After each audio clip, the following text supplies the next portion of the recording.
అందరికీ నమస్కారం. Welcome to our channel obvious life. ఈరోజు వీడియోలో మీకు ఒక అద్భుతమైన వైష్ణవ ఆలయం చూపించబోతున్నాము. అండ్ ఈ టెంపుల్ వచ్చి చెన్నై కిలంబాకంకి 38 కిలోమీటర్స్ డిస్టెన్స్లో ఉంది. ఇక్కడ స్పెషల్ ఏంటి అంటే మహావిష్ణువు ఒక 108 రూపాలు ఇక్కడ ప్రతిష్ఠించారు. ఈ టెంపుల్ కన్స్ట్రక్షన్ ఇంకా కొంచెం జరుగుతుంది. ఈ చోటు ఎంతో ఆహ్లాదకరంగా పచ్చని ప్రకృతితో మరియు కొండల మధ్యలో ఈ 108 దివ్యదేశ పెరుమాళ్ టెంపుల్ ఉన్న ప్రదేశం.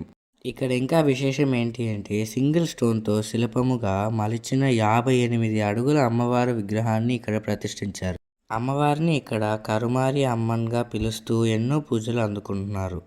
మీకు అవకాశం ఉంటే మీరు తప్పగా వెళ్ళి చూడాల్సిన ప్రదేశం ఈ 108 దివ్యదేశ పెరుమాళ్ టెంపుల్.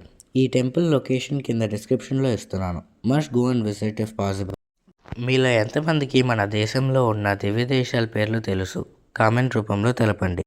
ఇప్పుడు మీ అందరికీ 108 దివ్యదేశాల గురించి కొంచెం ఇన్ఫర్మేషన్ ఇవ్వాలి అనుకుంటున్నా. దివ్యదేశాలు అనే పదం సంస్కృతం మరియు తమిళ నుండి వచ్చింది. దివ్య అంటే పుణ్యక్షేత్రం అని, దేశం అంటే ప్రదేశం అని అర్థం. ఇవి శ్రీ వైష్ణవ సాంప్రదాయానికి చెందిన ఆళ్వార్లు రచనలలో కీర్తించిన 108 ముఖ్యమైన విష్ణు దేవాలయాల్లో వీటిల్లో 105 దేవాలయాలు మన భారతదేశంలో ఉండగా ఒకటి నేపాల్లో ఉంది.